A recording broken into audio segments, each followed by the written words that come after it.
What's going on, everybody? Welcome back to another episode of UFC Fight Night, breaking down all 11 fights tonight on the Derek Lewis Almeida card. Saturday morning, right now I'm DC, of course, joined today by JSU and Mad Lab. No Drew today, but the three of us will get the job done. Let's throw it over to you first. Mad Lab, how you doing on this Saturday morning? I'm good, man. Good. Everything's good. Nice little break we had. And that's it, man. Going to USC game today, which I'm psyched about. And then that's it. Let's get into some fights. Yeah, not the best card in the world today, and we've had some cancellations as well, but still big prizes to be won. We'll do our best. Try to get to the top of the leaderboards. JSC, what's going on, man? How you doing on this Saturday? Doing pretty good. I can't wait for all the sports action we got today, right? College football. At least we got fights, guys. I'm not complaining whenever there's fights on Saturday. So we had the weekend off and no fights, and I didn't like it. So I'm glad we at least have something or someone throwing punches and trying to knock somebody else out. I will be happy watching whoever is fighting. So unfortunate, we had some cancellations with some of these fights. I love watching my guy David Onama fight. He's obviously not fighting tonight, but it's still, like I said, still fighting, and I'll be watching every second of it.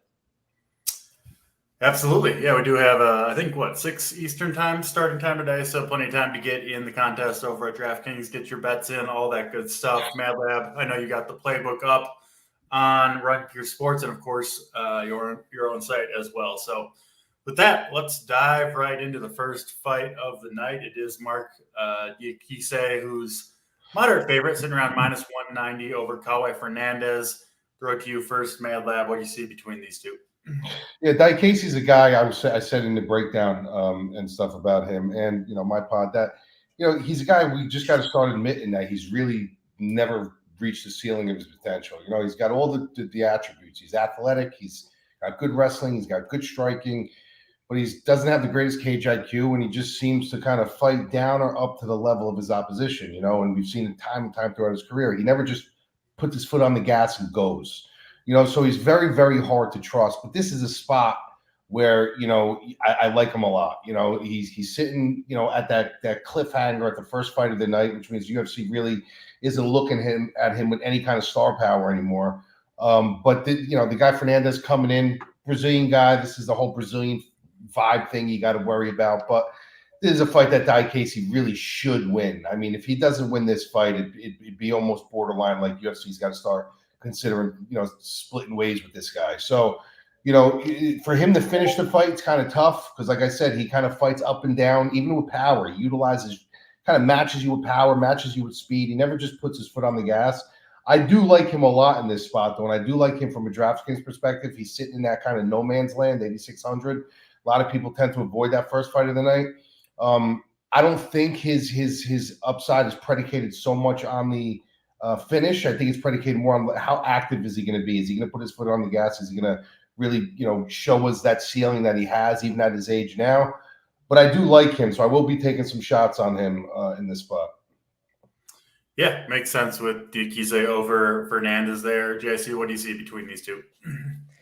Yeah, I see similar to Mad Lab. I see a Diakise decision win and a fight that he definitely should win. And look, when you put these guys together, I mean, Diakise, you can say yeah, he's fought down, he should be better, whatever you want to say. But at the same time, he's actually fought some good fighters too, and went, multiple rounds with good fighters. So as opposed to this other kid where he's still kind of, I've seen him at times, Fernandez, like gas out actually early in rounds from someone who throws a heavy wrestling game at him, where in the first round, he defends like 3 takedowns. This was actually one of his more recent fights. He defended 3 takedowns, and then the guy actually got him down on, I think it was the 4th one, because he was just relentless with it.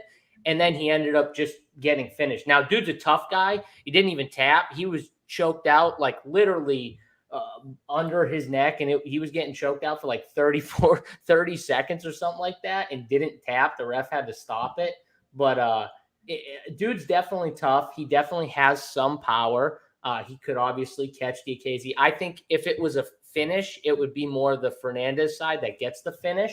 I think decision win is Diakese, and I'm going to lean Diakese here for decision. And I agree with Madlab too that his upside is, I think, a decision where he gets the volume and the takedown and the heavy wrestling game with the control time. So I'll be a little more on his side for DraftKings. I do think he could put up a decent score if he does implement a heavy wrestling game. All right, that makes sense. Yeah, 2 picks and make it 3 for 3. Diakese over Fernandez to kick off this card. Next, we go to the women's division. One of the bigger favorites on the card is Eduarda Mora, making her UFC debut today. She didn't miss weight, but looks like at least the bettors aren't concerned about that. No money coming in, or no big money coming in on Ruiz. Mora sitting at minus 650 or so on DraftKings at the moment.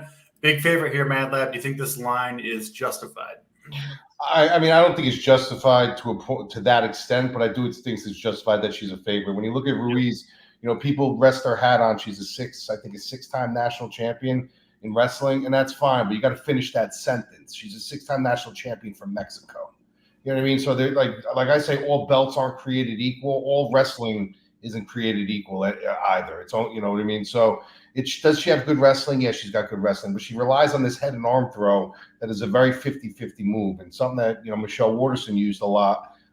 And she had success with it, but the reason why she would fail with it was because she's a natural atom weight. And when you have that momentum shift, you can have a weight distribution flip and kind of land in a bad position. So, she came into the UFC with that head and arm throw that she was really successful with. And then all of a sudden people started reading it. So someone like Mora, if you look at her body structure, she came in 3 pounds heavy. She's a lot taller. She's a lot bigger, but she's also a lot broader. If you look at her body structure, she's got a very, very wide bone body structure. It's going to be really, really hard for Ruiz to not only get her arm up to get that head and arm throw, but kind of toss her as well. So I don't think she's going to have any success with that. I think what happens if Ruiz does go for that, there's going to be that weight distribution shift where she's going to end up in a bad position. Mora's going to just kind of fucking maul her, So I don't know if this is going to be a finish. I think there is an opportunity for her to get a submission because she's a really good grappler herself. But I can see, even if not, a 30-27 just clinic, on Mora's side, especially with the weight miss, the size, everything's kind of just reflecting in her favor right now. So I do like her in this spot. The $9,400 does bring a little bit of a hesitant pause because she is, new. You don't know if she's going to freeze under the lights or anything like that. But if you really look at them on film and you look at the way this fight breaks down, by all rhymes and reasons, she shouldn't have too much of a problem in this fight. Yeah, looking at the weigh-in photos, Mora just towering over Ruiz there. Should be, I think, a sizable size advantage. JSU, what do you see between these two ladies? God, I want to take the undersized fighter so bad, but the question actually is, can she score? Can she outdo some of these other 9K fighters in DraftKings? That's more the question. Does she kind of run right through her? Like Madlab said, is maybe a possibility and get a quick finish, or just dominate her and maybe rack up, I don't know, control time or, whatever. She is a good grappler. She's going to be aggressive with the submission game if she gets it to there. So, could she get a finish, or is it just one of those things where, even if she gets a finish, there's not a ton of volume and she ends up scoring 92 and it's just not enough on a card? Well, you'd have to compare it to the other 9K guys, but I just have a feeling some of these 9K guys are going to score 100 plus and have bigger, scoring things. So that's the question for me. And it would kind of depend on what the ownership's going to be on Mora. If for some reason she's going to end up being the lowest of the 9K guys, 9K fighters, I would probably take shots more on her. But if she's going to have a good amount of ownership, then I'll probably stay away. So I want to kind of wait and see what the ownership shakes out to be, or what I think it will be. And unfortunately, we don't have our ownership guy, Drew. So, but either way, I think it's a spot where, I'm not betting Mora at those crazy odds. Like Madlab said, those odds are insane. Even if we do think I'm just that, minus 600 or whatever she is, can't do nothing with that. So maybe take her by submission, for, whatever those odds are. I haven't looked yet, but that's the way I would lean. And for DraftKings, I'm probably going to end up being lower on her. I got my own picks here. Hold on. I'll just pull them up so this way I'll throw them out if you Yeah. What are we talking about right now? The Mora fight. Ruiz ownership. So I got more at 38%, and I have what the fuck is her name? Ruiz probably down in the. And Ruiz I got at 13%. 13, okay, yeah, that makes sense. I mean, 38's still high enough where that's pretty high, honestly. I know it's 11 fights, but yeah.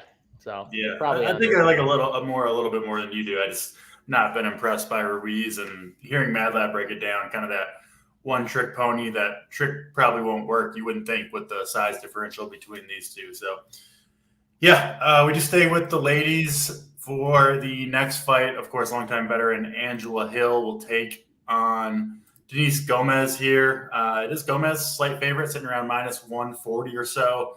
Back to you, Mad Lab, Angela Hill, Denise Gomez. What do you see? Hill is the better fighter. Like, we all know that. Like, Gomez is young. She's got really good power, but she does have to clean up her technique. The problem with Angela Hill is this girl tends to win fights but lose them by decision. The judges don't like her. I don't know what the deal is with her, but if there's a close fight, it's almost like a written law on the judging panel. Like, if it's close, don't give it to Angela Hill. There's so many fights that she's lost by split decision that she should have won. So many fights that she's won by unanimous decision that she should have won that she didn't win. So now you're in Brazil. Now you're in Brazil with Gomez, who's a young up and comer who's Brazilian and stuff like that. Where you're saying, all right, well, now you got that, and on top of that, you got the Brazilian judging panel. Like, you got that whole Brazilian lean. What do you do in this spot?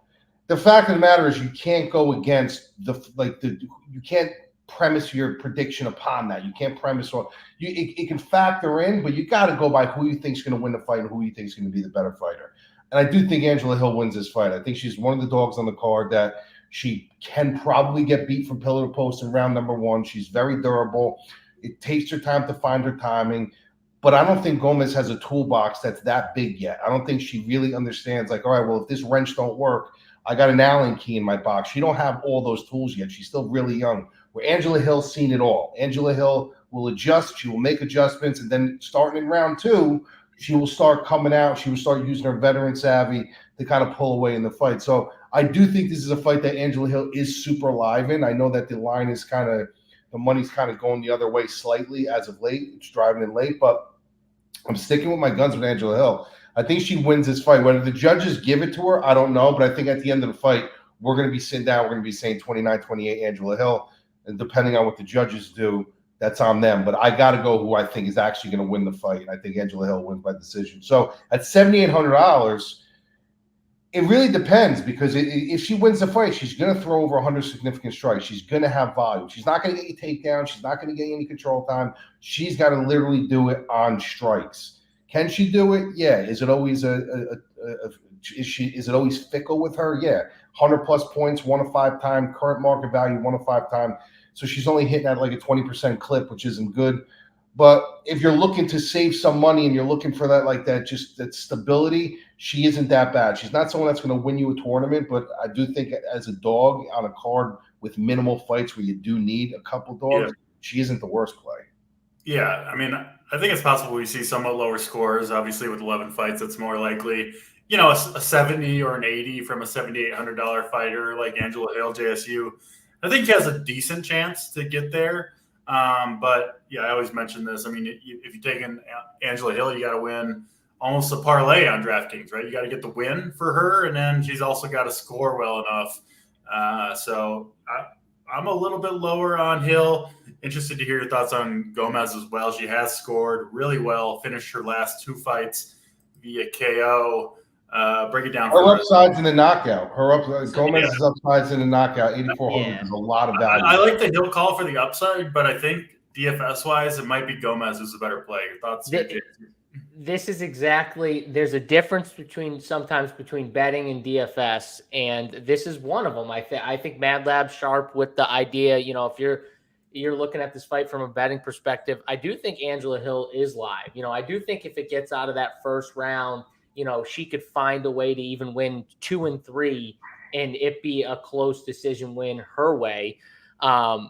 But at the same time, we're looking at it also from a DraftKings perspective. And the question is, does 70 to 75 fantasy points, does that get it done at 7,800? Yeah. It might on this card. Now, are there some other, dogs on this card that have potential for, KO and have a little more upside? I do think that there is, but at the same time, are they more live than Angela Hill? I don't know about that. So it's definitely close. I think Denise wins this fight. I think she is not going to be afraid of Angela Hill power. And that's going to be one of the major things in this fight is, even though Hill is a little more technical and she's seen it all and everything like that, I think the fact that Gomez has the power and she's not going to be afraid of Hill is going to kind of lean more towards Gomez being able to be ultra aggressive and her not worry as much about Hill returning on the other end. So for me, I think Gomez does win this fight. I think she could even finish Angela Hill. She's never been finished, bro. I know, but I think she has that type of power, and I don't think she's going to be afraid of Hill returning with her power, because she literally she doesn't have that type of scary power that's going to make Gomez fear her. No, but let me ask you a question, though. Devil's advocate here now. So she's 500. She's 500 or 600 more? 600 more. 600 more. Now we know if Angela Hill wins the fight, she wins how? She wins on volume, right? Yep. Yeah, exactly. If Gomez wins the fight, she's got to win by knockout because she has no volume. So where does her value come in if she doesn't get the knockout? Well, if she doesn't get a knockout or knockdowns or anything like that, she's not going to hit value probably, because, again, in a decision fight, I don't think either of these girls score that great. So even if Gomez somehow won a decision, which I don't know if she does, honestly. I think you're right. If the fight goes to the cards, I think Hill, even though we've seen Hill win and lose some interesting decisions, so maybe we're wrong and maybe Gomez could sneak out a decision. I might back up my ownership on this fight in total now. Yeah, I wonder what's Hill coming in at, or what do you have? I got it. Hold on. It's got to be fairly low, I would imagine. 20%, 25%. Because again, I just don't know if 70 gets it done. Like, I don't know if 70 gets it done. Well, you have let me see, where is she? I got them all mixed up here. You have Angela Hill sitting at 20%. Yeah. And Gomez is sitting at 33%, which to me, that's leverage on Hill for me. Yeah, it makes sense. Right. I mean, if that's your pick to win the fight, underdog, totally makes sense there. Kind of what I just hate playing DFS and picking decision fighters. Yeah, unless they have a high wrestling game or something like that, where I know, control time or takedowns. Like, I just hate picking those fighters for DFS. It's a difference in betting, though. Yeah. Decision fighters without wrestling are just kind of tough sells in DFS. Yeah. It's just kind of the way it is based on the scoring system. So that's Gomez and Hill. We'll move it along to the next fight of the night. It is Vitor Patrino, undefeated fighter, minus 250 here over Modestas Bowkus. Patrino looks like a scary man to me, Mad Lab. Interested to hear your breakdown of him and this fight overall. Patrino, Bowkus, what do you got here? Yeah, I like this guy, man. I like both of these guys, to be honest with you. Bowkus, I think, is a little underrated. I think this price can be a little bit closer. He's got that sturdy fighter's physique. He's a tough guy. He really hasn't fought to his potential as well. There's a couple guys on this card we'll talk about like that, but he's not a bum, dude. Like, people are looking at Patrino with a magnifying glass, and they're not looking at Bowkus at all. They just see Vitor Patrino, this guy's the future, and let's forget about this other guy. It doesn't matter who he's fighting, he's going to win. That's not the case in this fight. Bowkus is going to bring some trouble to him. I do like Patrino in this fight to win the fight, but I know a lot of people are going to probably jump in super, super heavy on Patrino and probably completely fade Bowkus. I think that's a mistake. I think when you get two guys this volatile, this chaotic in a cage, especially when one is always going for the finish, mistakes are made, windows are open, and both of these guys do hold power. They could both, finish each other. Sometimes the better fighter doesn't always win. Sometimes the fighter just in the right spot wins. Yeah. You know what I mean? So that could be a situation here. I am going with Patrino for my pick.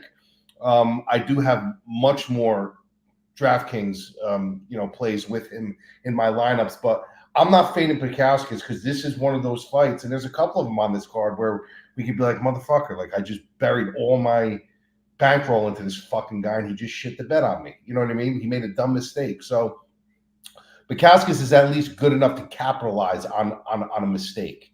You know what I mean? So you got to be careful. But I do think that Patrino does hold value. I do think he probably does finish the fight, probably like somewhere in the second round.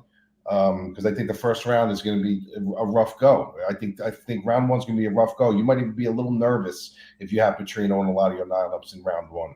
But I think after he starts feeling himself, I think he starts getting rolling. I think he ends up getting the job done. But I'm not fading Bowkus. There is a level of horror for me there. Patrino 4 and 7 takedowns in those 2 UFC fights so far. How good is his wrestling, Mad Lab, in your opinion? Patrino's. I think his overall game is good, but I think his overall game is really raw. I've seen stuff in his striking and his wrestling that is fun. Like he's got certain fundamentals down, but there's a lot of things that I can see. Like if you put him in a bad position, is he going to know to go a certain way? Does he have that trick to get out the back door? Like there's a lot of things that he doesn't know yet. Raw wise, you know, the meat and potatoes of it, yeah, he's good, but he hasn't really had to show us anything yet. You know what I mean? Yeah, fair enough. JSU, your thoughts on Patrino Bowkus? Yeah, I mean, I agree with Mad Lab that I think for DFS, maybe the dog is more of the way to go in the 9Ks. Patrino, to me, even though I do think he could finish this fight, I have him lower than some of those other 9K guys too. So, you know, I could see like a second round, you know, type finish. Bowkus, he's lower volume.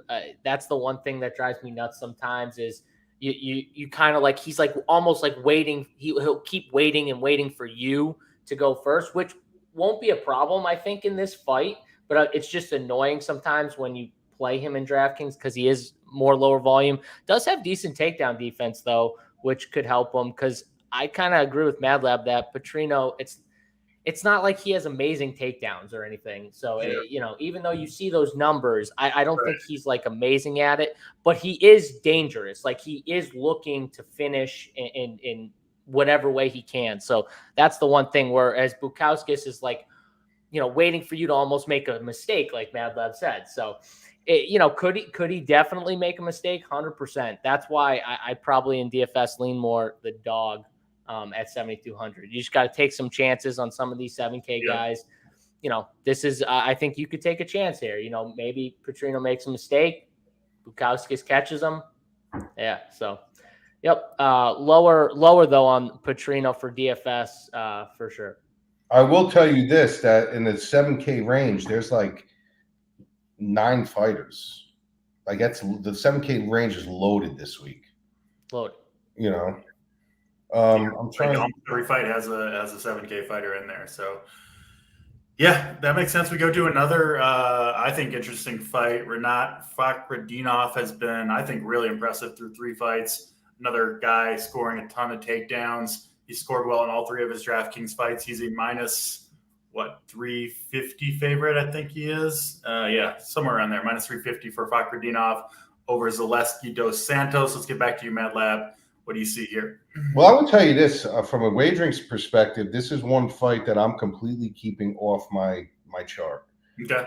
And I cleaned the clock from it. I told everybody, I said, listen, this is a fight I'm not going near. If you guys go near it, you know, beware on you. Like that's on you. There's something about this fight that just doesn't smell right to me. Like Fakhretdinov is I like him. I think he checks all the boxes from what we've seen. But in all actuality, if you want to play, you know, a good film watcher and a good person who breaks down film, he's never faced any adversity, any way, shape, or form. Like he's never faced any kind of adversity. Like everything has been perfect for him. It's almost like the stars have aligned in every one of his fights. And these people are coming out and they're like, oh, you know, this guy, he's got the Dagestani look and he's a great wrestler and nobody's going to beat him. Everyone said the same thing about Chimaev until he fought Gilbert Burns. Then everyone's like, holy shit, bro, like this fucking guy is human. These people are still playing this guy out like this guy. They're doing the same thing. Like this guy is immortal. He can't be beat. Dude, he's fighting a guy in Zaleski dos Santos who has fought everybody. He's a black belt capoeira, who black belt Brazilian jiu-jitsu, and the capoeira game is you can't really train for a guy like that because there's constant music in their head. And when music is in their head, they're dancing to a tempo that you have no idea what they're dancing to. And so therefore they're not going north and south or east and west. They're going on all these different diagonals. They got their own way of doing things. You can't read a guy like that. He's been in there with everybody. He's seen it all. Fakhretdinov hasn't seen everything yet. He's seen, this is what happens when I take you down. This is what happens when I run rough shot on you for one round. But he hasn't seen, well, what happens if we go into the second round? What happens if we go into a round where I'm a little bloodied up or I can't figure this guy out? Like, we haven't seen a lot with this guy. So when he's the hammer, this guy's as good as anybody. Yeah. But I haven't seen him be the nail yet, man. And Dos Santos is a guy you should not sleep on. You're in Brazil again. You know, you got a Brazilian guy who's very, you know, beloved in Brazil. He's got good grappling. He's got, you know, good striking. He's crafty in there. He's pretty durable, even though he's getting older. Like, this could be a rollover fight for Fakhretdinov where he gets it done in the first round again, and we're like, well, there you go. Or if he gets into a dog fight, you guys might be shitting in your pants that you laid all your parlays out with him and you put all in on Fakhretdinov. So I'm laying off this fight a little bit. Like, I'm only going around 25% to 30% of Fakhretdinov, but I'm also leveling that out with about 25% of Dos Santos as well. Like, I think Dos Santos is live here. I don't think you know until you know. And we haven't seen this guy fight anybody like Dos Santos yet. So there's no way you could put 80% of your lineups in on Fakhretdinov and know. Like, you don't know until you know. This fight, you're going to know. So I'm going to play it that way. Yeah, that's fair. Fakhretdinov, Dos Santos. How do you see this one going down, JSU? Yeah, I see a decision fight here, honestly. I got a ton of respect for Santos. I don't think Renat's going to come in and just run through him. I agree with Madlab. This is definitely a higher test than he's had, you know, in his last couple fights. So for me, you know, Dos Santos is fine to take shots on at 7,100 on DraftKings. And Renat is a great play at 9K because he has the massive upside no matter decision or finish. You know what I mean? He always has that big upside where he could get a ton of takedowns or control time. The only thing is, like Madlab said, man, this guy's tough to kind of figure out. So if he can't figure him out early, he might not have like the high number takedowns like we're used to seeing where he gets 5, 7, 10, whatever it is type takedowns, because he spends some of this fight trying to figure him out. And, you know, obviously that hurts his overall volume of takedowns. So I think it's a decision win. I think Renat wins a decision. But again, in a decision fight, a close fight, I think Dos Santos is definitely live. So take some shots. It's 44% for Fakhretdinov and only 14% of Dos Santos. Yeah. I mean, because people see the big scores, Madlab. You know what I mean? People see the big scores. It doesn't make sense to me, though. Like I understand, you know, liking them, but when I see these people, they're like, "Oh, bro, it's tying him into everything," and you know, he's gonna run through him. I'm like, dude, do you know who he's fighting? Like, he's not fighting, you know, Jenny from the block, dude. You know. Again, though, people are looking at 14 minutes of control time, 7 takedowns, you know, a finish in what was it, under a minute or something like that with Kevin Lee. Like, people are looking at all that stuff and just saying, like, this guy's a monster, and they're not really caring about the other side. They're not really caring that Dos Santos has been in there with some of, you know, the top guys and, you know, had battles and stuff. Now, he is older, though. We do have to, like, he's shop-worn. There's no doubt he's shop-worn, no doubt. But definitely more of a test.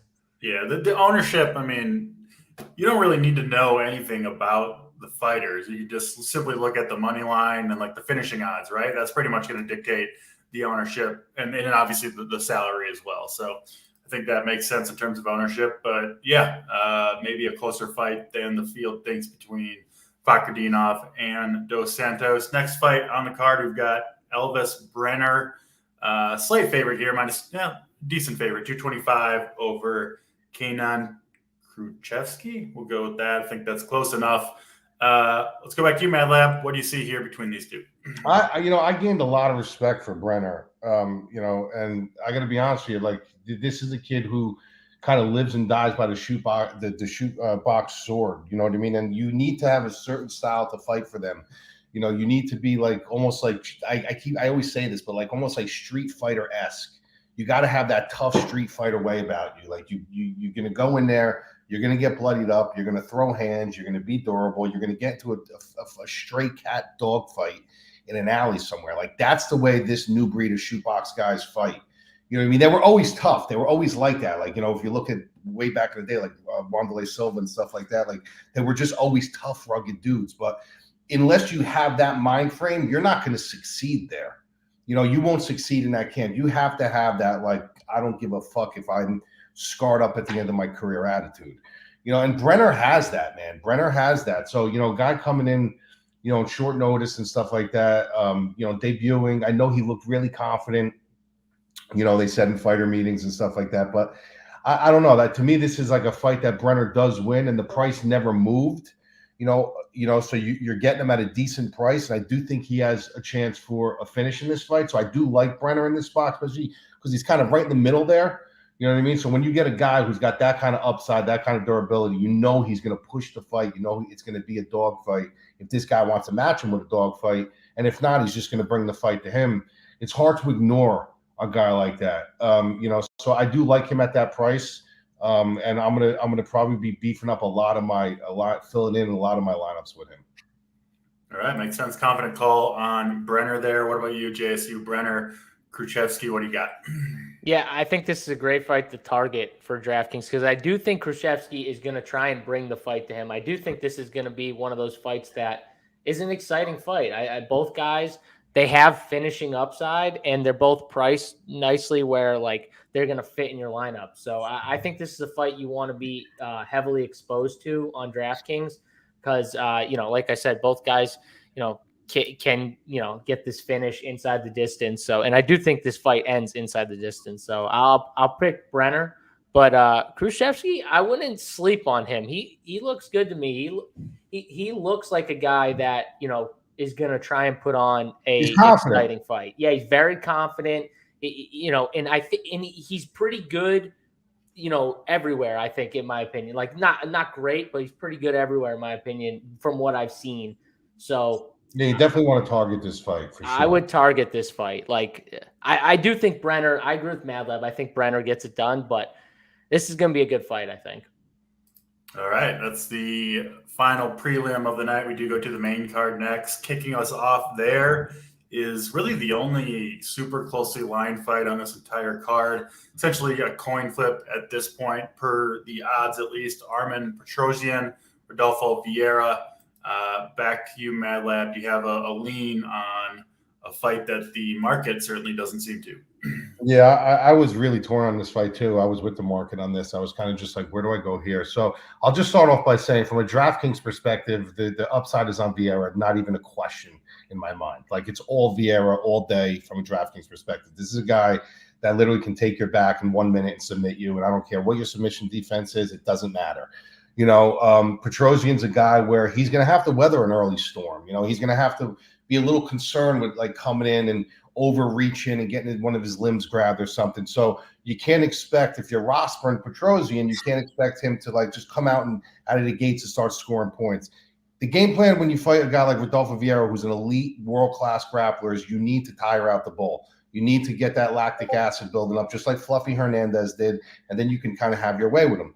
So the upside completely is in Vieira's favor because he's going to be the one that's going to try to jump his back, try to get it done in round one, because he does know his cardio is not that good. So he's got to, the earlier he can get your back, the earlier he can get you down, the better off he is. However, Petrosyan lasts. If Petrosyan gets by that round number one, this fight's going to be Petrosyan all day. You know what I mean? So that's kind of which way I'm leaning from a pick perspective. I'm picking Petrosyan because I think that no matter how good your Brazilian Jiu-Jitsu is, if you don't have the wrestling to take it to the ground, that's an issue. You know what I mean? So yeah, he's got great Brazilian Jiu-Jitsu, but he doesn't always have the greatest technique to get it there. Like, he'll try to jump your back, and Petrosyan doesn't have great takedown defense, but it's not putrid. It's not like the worst thing you've ever seen. You know, so, and he's got decent grappling defense, and he's got a good get-up game too. Now, if he takes you down, chances are you're not getting up.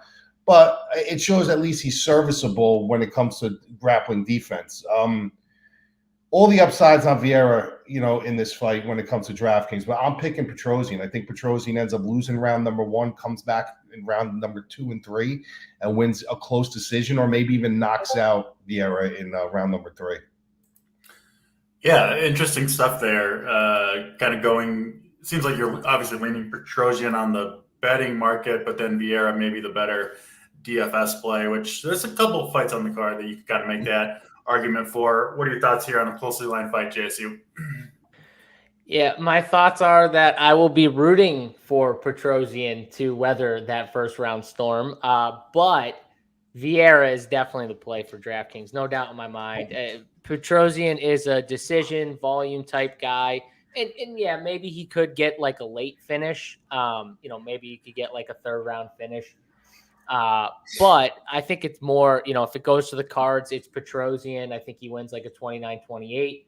And if it, gets finished, I think it's more early, under a round and a half, and it's on the Vieira side. So for DraftKings, I'll definitely be heavier on Vieira, but I will be rooting for my Armenian brother, Petrosyan, to get it done.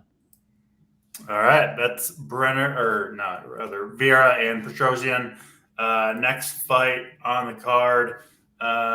Pretty big favorite. -300 is Chao Barriault over Abus Magomedov. Back to you, Mad Lab, for these two. These are the fights that you got to be. It's like a cautionary tale, right? With this kind of fight, because we got a guy Magomedov who a lot of people don't know much about. I mean, I know about him because I followed him. This is a guy who was, at the end of the day, he was a PFL finalist. Like, he's not a terrible fighter. Like, it doesn't matter if he won or lost the tournament. He was in the PFL finals, which means he had to work his way and he had to fight some decent guys. So the guy is good. The guy's not a bad fighter. But he had a completely brain fart against Strickland, and that's what everybody remembers. Everybody goes back to that fight, and they look at this guy, and they say, oh, my God, what a bum. They categorize him with guys like Reese McKee and all these guys that have come in and got worked over. That's not Magomedov. Like, he's not a bad fighter. He's a decent fighter. So the spot that scares me is that he comes back, and he shows everybody now who he really is. Where, like, look, you saw me against Strickland. That was a horrible performance on my part. But now I'm going to come back and I'm going to show you who I am. Then we're like, holy shit, dude, like, what the fuck just happened? So that's what I'm scared of. I do like Barriault, though. I think he's marketable. I think the UFC loves him. I think he's everything that Paulo Costa should have been, you know what I mean, and just couldn't be. Brazil loves him. Obviously, you heard the pop from the crowd when he came out. So this is a fight that obviously they want him to win. They don't want Magomedov to win this fight, but to say that there's going to be no friction here is false. I think that in the beginning of this fight, he's going to have problems taking this to the ground. I think Magomedov's takedown defense is very good. I think his striking is actually better than Barriault. So I think round number 1 can get a little interesting, but the problem with Magomedov is he fades, and historically he fades. I think once he starts to fade, Barriault's going to be able to take him down and possibly, submit them. And I'll even give you a small little wager that I put into my bet pack as a flyer. Nothing big. You only put like a quarter unit on it. But there was a line for Barriault by submission in round number 2 plus 600. So just maybe a little quarter unit, a little sprinkle quarter unit on that, see what happens. I think if he does get a submission, it's probably going to be in the second or third, but that second round was a plus 600. So it was worth a little sprinkle. But I do like Barriault here. Like I said, I can see him submitting him, but I can also see it going to the cards, and that would kind of hinder his price a little bit. So kind of tough. I'm probably going to be about 40% of the field on Barriault, but I'm going to probably also come back with about 20% on Magomedov. Yeah, it makes sense between Barriault and Magomedov. What about you, JSU? What do you see? Yeah, I see a fight where I think everyone's just writing off Magomedov, and I wouldn't do that. Like, I mean, he's 7K for DraftKings. You could definitely take shots on him at 7K. Now, could the pressure of the takedowns and stuff wear him down over a couple rounds? Yes, and that's when Barriault, I think, could have the upside maybe for a finish. And Mad Lab gave out the round 2. On FanDuel, you could even do round 2 or 3 submission. I think that's like plus 500 or plus 490, somewhere around there. So that's another way to do it. If you like the submission, you get that extra round and you still get the decent plus money. So, yeah, I think that, it's not a bad spot to target a finish. I do feel like, though, this is one of those fights where everyone wants the finish. Everyone saw Magomedov fade. So that it's going to finish, and then it ends up going to the cards, and Barriault wins a decision fight. So I think it's a decision win for Barriault, in hometown. I definitely think if this goes to the cards, I just don't know how, Magomedov wins a close decision. Yeah. I just don't see it. So, yeah, Barriault in this fight, and I do think it goes to the cards. All right, that's Barriault and Magomedov. Next fight on the card, we do go to the big boys. Heavyweight fight between Rodrigo Nascimento, who is minus 200 favorite, over Dontel Mays. I think kind of a low-level heavyweight fight here, but break it down for us, Mad Lab. What do you see between these two? I usually love doing these fights. I usually love doing rematches that are like 2-3 years separated, just for the mere fact that all you have to do is use their last fight, the fights in between, to see growth up until that point. You could forget about the rest of their career. You kind of do it from that marking point on. It makes it really easy. The problem with this fight is that I did that, and these guys just never, either of them, ever evolved. They never got better. They got like, here's where they are. They both just like jumped up a little bit. That seems more common to me in the heavyweight division. I don't know if that's true or not, but it's no, you're right. It is. It's just that you're more lumbering. But I'm just saying, there's not a tool, there's not a mindset, there's nothing about their game that kind of excelled over each other. Like they both just got a little bit better, and that was it. And that was for 3 years. So in the first fight, these guys fought, and it went with Nascimento by submission. The same, and with Mays, the one thing I noticed about him is if you're going to change one thing, you got to change your Jekyll and Hyde ways. Like this is a guy who literally sometimes he comes in and he fights, and you're like, wow, you know what? He looks good. He doesn't look good. Then sometimes he comes in, he looks like he doesn't even belong on a regional circuit. So Nascimento at least shows some form of consistency. We do know he has that one path that Mays can't stop, and that's the grappling. So I with all that said, like I just see this fight going the same exact way as it did in the first fight. I think Nascimento is going to end up taking him to the ground and possibly submitting him. Do I like his price tag at 8,800? No, but then that also draws me onto him a little bit, because if I'm saying no, a lot of people are saying no, and if he does get a submission, then you could be sitting good. I'm going to be a little more cautious with this fight. I do think Mays is live. All heavyweights are always live. You guys got to remember, when you're dealing with heavyweights, it takes one slip on a banana peel and it doesn't matter. Derek Lewis made a career on it. He beats guys he shouldn't beat every fight. So it could happen here, but if you're going skill for skill, I do like Nascimento, but that price is a little high for me, man. Yeah, I think that makes sense between these two. And, we do see most heavyweight fights kind of big favorites to finish inside the distance. This one, not necessarily the case. What do you see here between these two heavyweights, JSU? Yeah, I see Nascimento round 2 or 3 sub. Like Mad Lab said, I think it goes kind of similar, and that's the way I'm leaning now for DraftKings. I don't like this fight that much. I agree with Mad Lab that even at 8,800, I think you could go with better fighters for a few hundred more and take a little more upside with you. Could he score, 90-ish at 8,800? Yeah, he could. I just don't know if that's going to get it done on this card if we see a few guys in that 9K range go for 100 plus, which I think is possible. So for me, I'm lower on this fight just because I don't love the dog. I think the dog is going to get finished, but he does have power. So, I mean, he could always knock him out. Like you said, Derek Lewis wins fights, and I know we'll talk about him in a sec. Derek Lewis shows – all Derek Lewis shows every time he fights is that at the end of the day, when that door or the fight cage closes, it's a fight between two guys and anyone has a chance, no matter the, differences in skill level and stuff like that. Cause Derek Lewis just carries the craziest power. But yeah, I mean, this fight for me, I'm lower on it on DraftKings for sure. Makes sense for the heavyweight fight between Nascimento and Mays. Let's get to the co-main event. Gabriel Bonfim, biggest favorite on the card, minus 650 now at some books over Nicholas Dalby. Same question as before. No, who is this fucking guy, dude? Who is this guy? Who's what guy? This fucking guy, John Gotti. Look at him. I got no idea. Yeah. You want to sleep with the fishes? Give me all the winners. That's got the winners, and hopefully another one here. I think I got to be honest with you. I think this line is fucking asinine, dude. I think this line is completely out of. People are out of. It just amazes me because listen, somebody's got to move the line, right? Like this line is moving for a reason. Like these people literally get bought and sold so quick. Like, look, do I think Bonfim wins the fight? Yeah, I think Bonfim wins the fight. I think that's why they have him as a co-main event. But bro, to fucking even think that line should be the way it is completely ludicrous. Dalby's a guy who gets zero respect. This is a guy who was like 0-3 in the UFC in his first run. He left there. Usually when they leave and come back, it's almost like a gift. The UFC calls him up and be like, look, we need a late replacement. Can he come in? And they go fucking running back. And maybe they'll win a fight, but they really don't they look kind of the same version of what they were. This guy left and this guy put the fucking work in and he got better, bro. He went from 0-3, 0-4 to 5-1-1 on his comeback. Like this guy, and he's fighting good guys. You know, he's durable. He gets better as the fight goes on. The guy loves to fight. Like this is a guy that you just can't look past.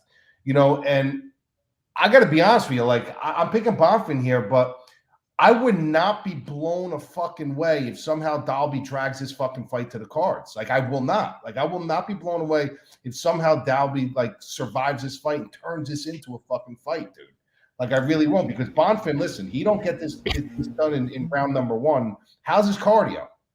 How's his chin? We don't really know all that. Like this guy comes in like a bat out of hell, gets you to the ground and subs you. Done. End of story. If he does that to Dalby in round number 1, I'll be really impressed, bro, that he'd be able to ragdoll Dalby in round number 1 and just fucking take him down and sub him. If this fight starts going deeper, Dalby's a guy that will fucking outweather him in cardio. His cardio will get better and Bonfim's will start to dip, especially if he goes to blow his load in round number 1. So I'm telling you right now, like I'm picking Dalby in the fight. From a DraftKings perspective, though, I could see people loading up on him from a percentage and him just not reaching his value. Madlab, how is this not a little bit like the Angela Hill fight? How is this not like I could totally see if this thing goes to the cards, Dalby winning a split decision or something like that. I'm not in Brazil, bro. I know. I'm just saying, but you're right. Here, look like Bonfim, we don't know what he does after round 1. He could gas out. He could literally. You brought it perfectly. Where I don't know if Dalby finishes him. I don't think that. But what if he just absolutely throws it all in the round 1? I mean, it's in Brazil. Why? Like he's gonna want. I mean, he's gotten a first round finish in both of his fights. You don't think he's coming in here going, "I'm gonna run. I'm in. I'm gonna run right through this guy. I'm in Brazil." I'm not, this is going to end like quick. He wants a finish. Dalby's a guy who, I mean, let's be honest, like he don't get finished very often. He's a decision fighter. Like he doesn't get finished. So you don't think Bonfim's going in going, I finished all my guys in the first round. I'm going in. This guy's never been finished in a while. I'm fucking finishing this guy. He's definitely going to go in for it. So I think it's very reasonable. He blows his load in round 1. And if he doesn't get it done in round 1, Dalby could make this a really close fight. So that's the only thing. I know it's in Brazil. I like Bonfim too. I think he's really, really good. I think it's a lack of respect to Dalby that, I mean, he's went 3 rounds with like everyone. Like what are we doing here? Like, and he's always lost. He's always got beaten like bad in that round number 1 and has come back and made it a fight. Like that's what he does. What are the odds for Bonfim by decision? Are they decent? Like, I don't. Plus 340 by decision. I'm seeing for Bonfim. That seems pretty good. Yeah. That's not bad. What if fight goes to split decision? That'd be an interesting one. Oh, just to go to split decision, not or end by split decision. That's a good one. I don't have it up. That's got to be like 600, something like that. Yeah. It's gotta be. That'd be a good one to look into, though, just as a fun little haymaker swing. But you think he'd win a split anyways, being in Bonfim, I think would win a split being in Brazil. Yeah, that's what I'm saying. But I'm saying I could see like him beating fucking, pillar to post, beating Dalby, and then all of a sudden, like, coming back and Dalby just starts marching forward like a robot. And, he wins the second round. And the third round is like kind of close. And him. I can see it. I can see it, dude. I'm telling you. Bonfim's a really good fighter, but Dalby, people sleep on him, bro. People sleep on Dalby. He's not a bad fighter. Man, his guillotine's so good too. Like, Bonfim. He's got to get in on it, though. I know. I'm just saying, like, man, it's so good when he gets. Watch him get submitted in 20 seconds. I know. It is. I think a guillotine is kind of a tough thing to rely on as your, It best. is, and normally you shit on guys who just jump it all the time, Right. but some guys are just For sure. No. Some guys are just like at a different level, and Bonfim might just be at a little different level, but yeah. Absolutely. Speaking of fighters that are at a different level, Almeida. George says 9-1 to end by split. Oh wow, bro, that's worth a little quarter uni or something. Yeah. I like that. Yeah, which book is that, George Boyle? If you have that. Yeah, if you have it, because I can't find it. Yeah. To the main event, we got another heavyweight bout here. Almeida. Big favorite over the Black Beast, Derek Lewis. Almeida sitting at -500. He's been, there's no denying it, how impressive he's been over these last 4 or 5 fights, kind of running right through everybody. But we know Derek Lewis is kind of the king of upsets in the heavyweight division. So I think certainly an interesting fight here. I think the best fight on the card, one I'm looking forward to watching.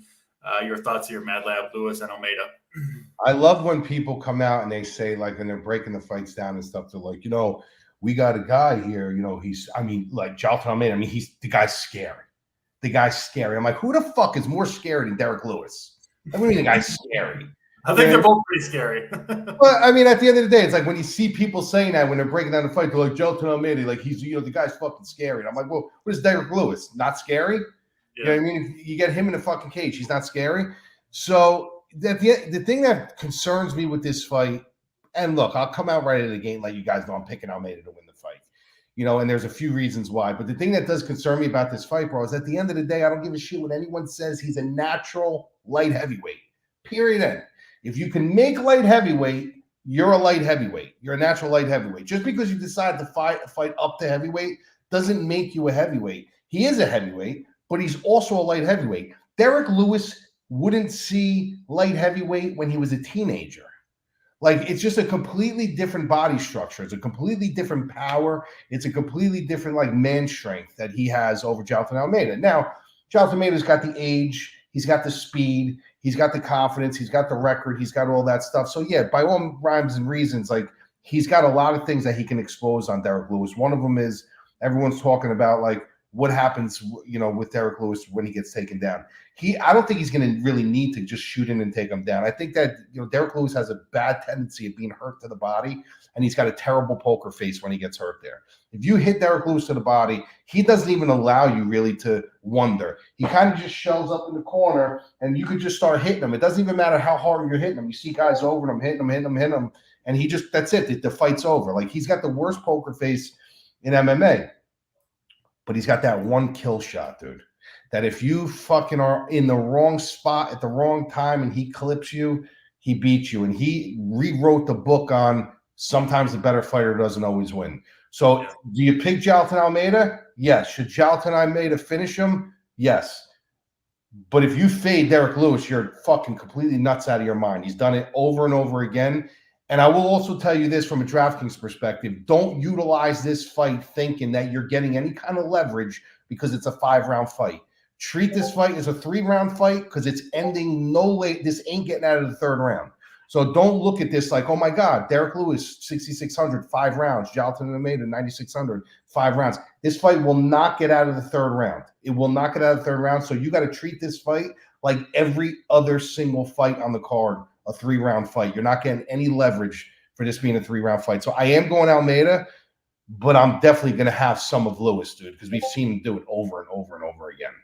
Yeah, I don't think anyone expects us to go 5 rounds, but then if it's not, you're getting a finish sometime in the first 3 rounds. So This fight's certainly going to be popular for DFS. JSU, your thoughts on Lewis and Almeida? I don't think this fight's getting out of the first round here. No. Derek Lewis wants either a quick finish or he's going to turtle up like Mad Lab said.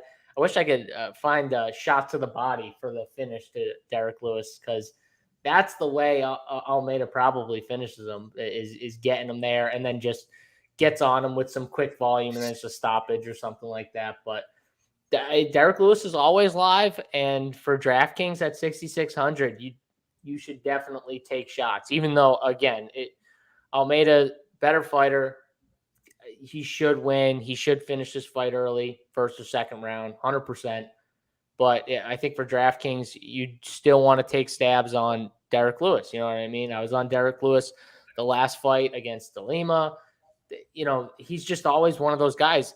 If he wins, you're going to need him on your lineup. Like if he does win, it's by knockout, most likely. You know what I mean? That's how he's going to win. That's his only way to win. And at 6,600, that's going to get on the optimal no matter what. So you're playing him for that early knockout. And if he doesn't get it, you just know that, you know, you're going to lose, obviously. But yeah, I think, you know, it's still worth taking a few stabs on whatever his ownership comes in at.